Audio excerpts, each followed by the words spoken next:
오늘 우리가 함께 깊이 파고들어 볼 자료는요.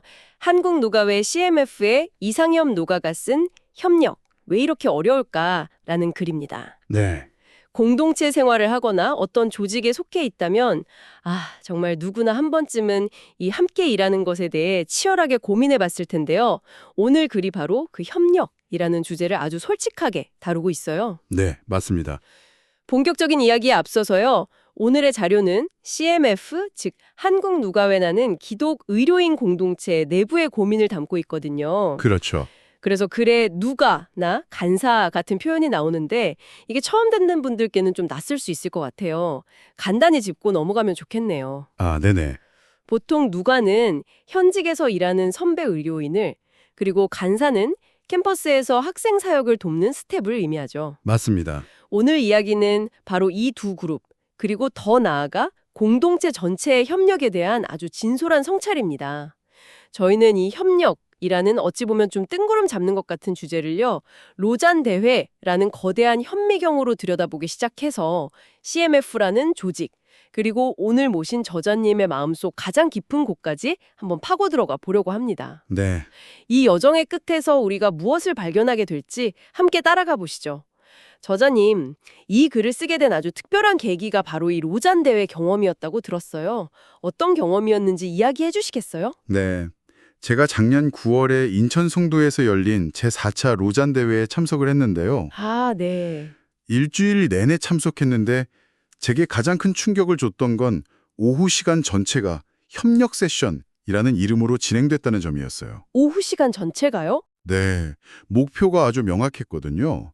전 세계 교회가 마주한 선교적 과제에서 우리가 놓치고 있는 공백, 그러니까 갭이죠. 갭이요? 네, 그걸 해결하기 위한 구체적인 실행 계획을 함께 세우는 거였죠. 와, 전 세계 리더들이 한 자리에 모여서 우리가 뭘 놓치고 있나 이걸 솔직하게 이야기하고 이 문제를 같이 해결해 봅시다라고 약속하는 자리였다니 정말 대단하네요. 맞아요. 근데 더 놀라운 건 그 준비 과정이었어요. 이게 그냥 대회 기간에 갑자기 나온 이야기가 아니더라고요. 그래요?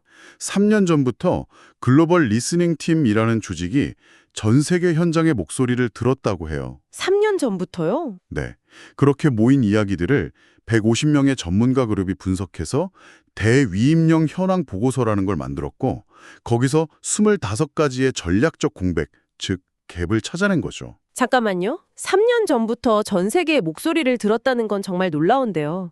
보통 이런 국제 행사는 소수의 서구권 전문가들이 의제를 정하기 마련이잖아요. 그렇죠. 그 듣는 과정 자체가 이미 협력이 무엇인지 제대로 보여주는 셈이군요. 바로 그 점이 저에게는 정말 큰 충격이었어요.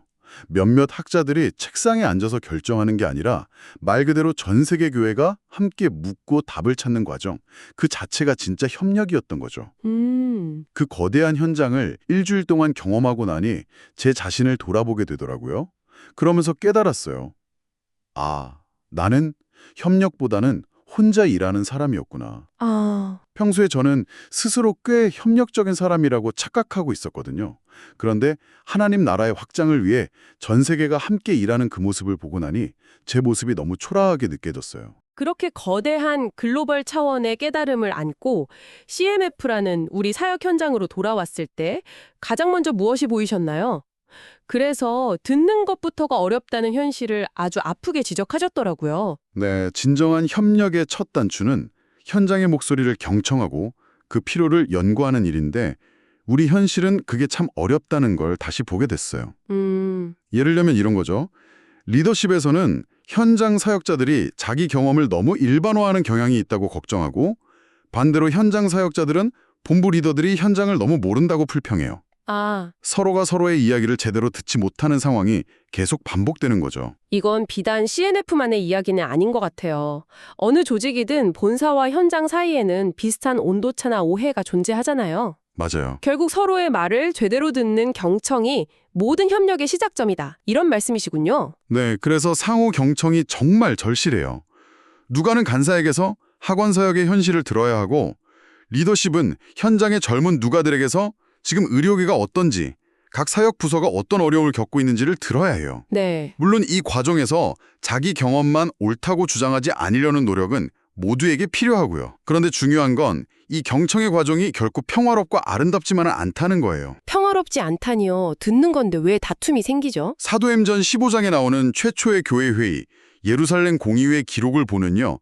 이방인 선교라는 중요한 문제를 해결하기 위해 리더들이 모였을 때 적지 아니한 다툼과 변론이 있었다고 기록되어 있어요. 아, 다툼과 변론이요. 네.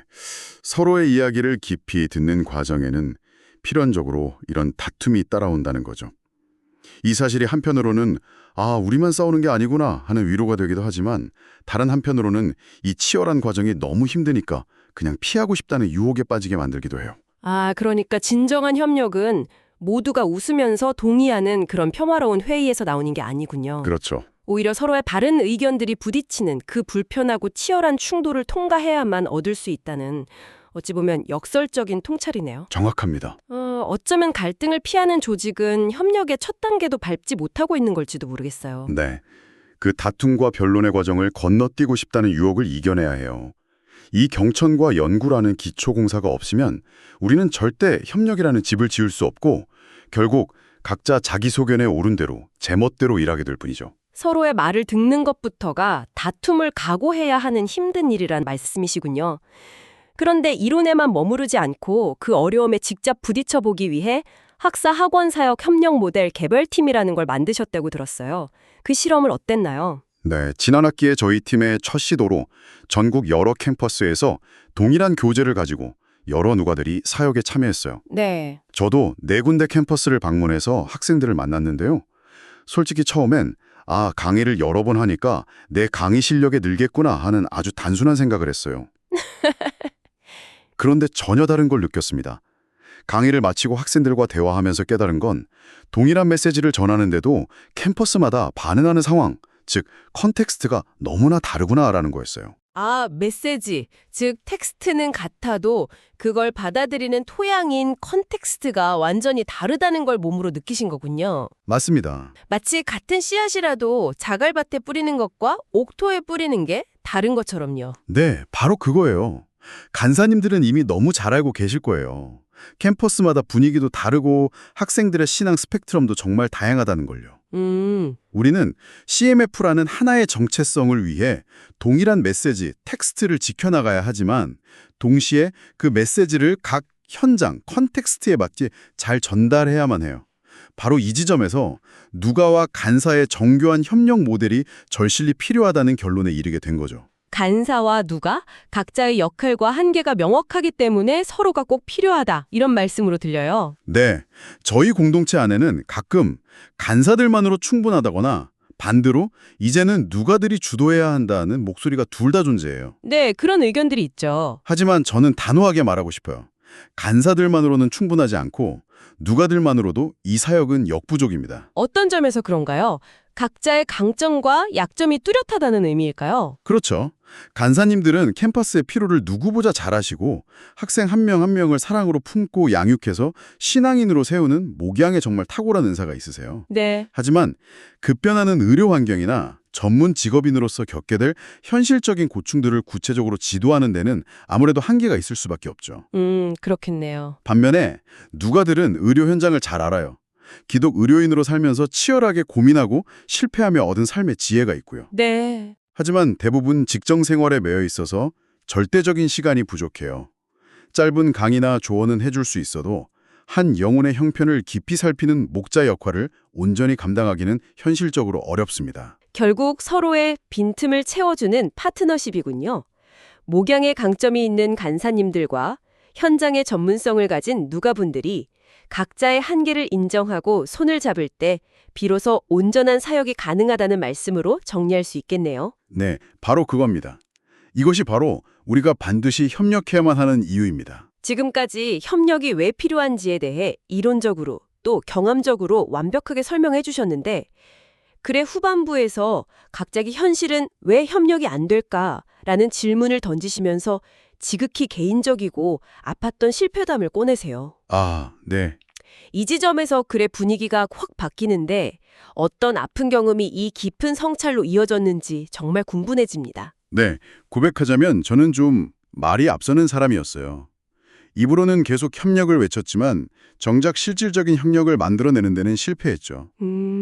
그러다 보니 아이러니하게도 협력하자고 목소리를 제일 크게 냈던 제가 협력 모델팀 책임을 맡게 된 거예요. 솔직히 좀 억울한 마음도 있었어요. 왜 말을 꺼낸 사람이 항상 그 일을 맡게 되는 걸까 하고요. 아, 그건 정말 만국 공통의 법칙 같아요. 그러게요.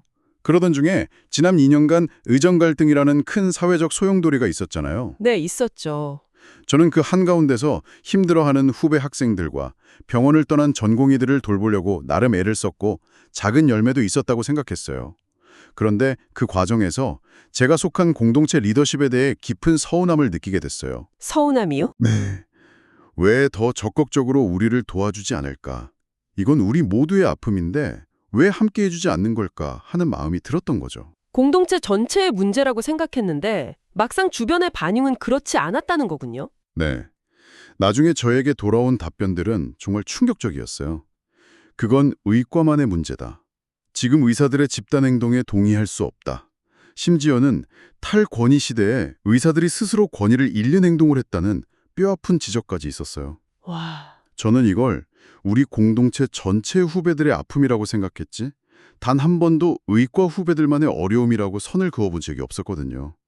그래서 정말 당황스러웠고 솔직히 화도 났어요. 와, 그건 정말 듣는 저도 마음이 아프네요. 사실 어느 조직이든 다수가 소수에게 이건 우리 모두의 일이니까 함께 하자고 말하는 경우가 많잖아요. 그게 선이라고 믿으면서요. 맞아요. 그런데 그 선의가 소수에게는 어떻게 폭력적으로 느껴질 수 있는지를 보여주는 정말 중요한 대목인 것 같아요. 네. 그 냉정한 피드백 앞에서 저는 정말 깊이 반성하게 됐어요.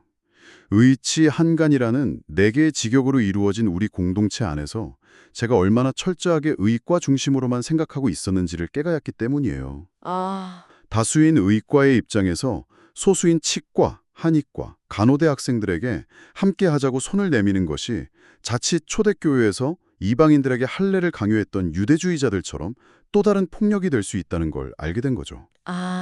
다수의 선의가 소수에게는 폭력이 될 수 있다는 깨달음. 정말 아픈 성찰이네요. 결국 가장 큰 걸림돌은 외부에 있었던 게 아니라 협력을 외치던 자기 자신 안의 무의식적인 중심주의였다는 고백이시군요. 네. 가장 가까운 형제인 의치 한간조차 하나로 묶어내지 못하는데 내가 어떻게 감히 간사들과의 협력을 논할 수 있을까 하는 자괴감이 들었어요. 의과 중심의 시각으로 함께하자고 외치는 것은 진정한 협력을 이끌어내기는커녕 오히려 관계를 망가뜨리는 걸림돌이 될 수 있다는 걸 깨달은 거죠. 그래서 협력은 저절로 되는 게 아니에요. 정말 처절하고 의도적인 노력 없이는 불가능한 일이라는 걸 뼈저리게 느꼈습니다. 정말 아픈 성찰의 시간이셨을 것 같아요. 그렇게 깊은 좌절과 자기 반성 속에서 어떻게 다시 성령과 우리라는 희망을 이야기할 수 있으셨나요? 그래서는 다시 예루살렘 공의회 이야기로 돌아가시더라고요. 네. 그 깊은 좌절 속에서 다시 사도행전 15장을 묵상하게 됐어요. 그곳에는 분명 적지 않은 다툼과 변론이 있었죠. 그런데 그게 끝이 아니었어요. 네. 그 치열한 논쟁 뒤에 성경은 깊은 침묵의 시간이 찾아왔다고 기록해요. 그리고 그 침묵 속에서 베드로와 바나바와 바울이 하나님께서 행하신 일들을 증언하고 야고보가 말씀을 통해 그 의미를 성찰하는 과정이 뒤따르죠. 성경은 뭐라고 말씀하시는가? 주님의 뜻은 무엇인가를 함께 깊이 경청하는 시간을 가진 거예요. 다툼, 그리고 침묵, 그리고 말씀의 성찰. 이 순서가 정말 중요하군요. 시끄러운 논쟁만으로 끝나지 않고 고요히 하나님의 뜻을 구하는 시간으로 이어졌다는 게 핵심이네요. 그렇습니다. 바로 그 과정을 거친 후에야 성령과 우리는 행 15.28이라는 위대한 고백이 터져 나오고 마침내 하나님의 일이 이루어집니다. 네, 주는 우리 CMF 공동체 또한 이 과정을 통해 진정한 협력, 즉 성령과 우리가 하나 되어 일하는 기쁨을 맛보게 되기를 간절히 소망하게 됐어요. 다툼을 두려워하지 않되 그 후에 반드시 함께 침묵하며 하나님의 뜻을 구하는 공동체가 되기를요. 그렇다면 앞으로 협력 모델팀을 이끌어 가시면서 생각하는 구체적인 방향은 무엇인가요? 이제는 말뿐인 협력, 구호로만 외치는 협력에서 벗어나려고 해요. 그렇다고 해서 무작정 많은 일을 벌이지도 반대로 어차피 안 될 거야 하는 무기력에 빠지지도 않을 생각입니다. 사도들이 예루살렘 공회회에서 결론 내렸던 것처럼 우리에게 정말 필요한 요긴한 것들, 즉 사역의 본질이 무엇인지를 경청과 연구를 통해 함께 찾아내고 그것을 아주 작더라도 구체적인 실천으로 함께 옮겨가려고 합니다. 마지막으로 그 길을 걸어가는 지금의 마음이 어떠신지 궁금해요. 여전히 두려움이 있으신가요? 아니면 희망이 더 크신가요? 솔직히 이 글을 맺는 순간에도 또 지금 이 순간에도 과연 우리가 해낼 수 있을까 하는 의구심이 여전히 있어요. 두렵기도 하고요. 네. 하지만 분명한 건 이제 저 혼자가 아니라는 사실이에요. 함께 고민하며 이 길을 걸어갈 동료 간사들과 누가들을 신뢰하고 무엇보다 우리 각자의 중심주의를 넘어 하나 되게 하실 성령님을 신뢰하기에 용기를 내서 그 길을 계속 걸어가 보려고 합니다. 오늘 우리는 이상엽 누가의 글 협력, 왜 이렇게 어려울까를 통해 협력이라는 주제를 정말 깊이 있게 다뤄봤습니다. 로잔 대회라는 전 세계적인 논의에서 시작해서 우리 공동체 내부의 아픈 현실을 직시하고 한 개인의 깊은 성찰을 거쳐 마침내 성령과 우리라는 희망으로 나아가는 긴 여정이었네요. 네, 이 이야기를 통해 우리는 간사와 누가, 리더와 현장, 그리고 의치 한간이라는 다양한 관계 속에서 협력이 왜 그토록 어렵고 또 동시에 왜 그토록 절실한지를 다시 한번 생각하게 되는 것 같습니다. 네, 이 시간을 통해 다시 한번 정리할 수 있어서 저에게도 의미가 깊었습니다. 저자께서는 자신의 가장 큰 걸림돌이 의익과 중심이라는 무의식적인 편향이었다고 고백하셨어요. 그렇다면 오늘 이 이야기를 들으신 여러분의 자리에서 우리 공동체의 진정한 연합을 가로막고 있는 나만의 중심주의는 무엇일지 한번 조용히 돌아보는 것은 어떨까요?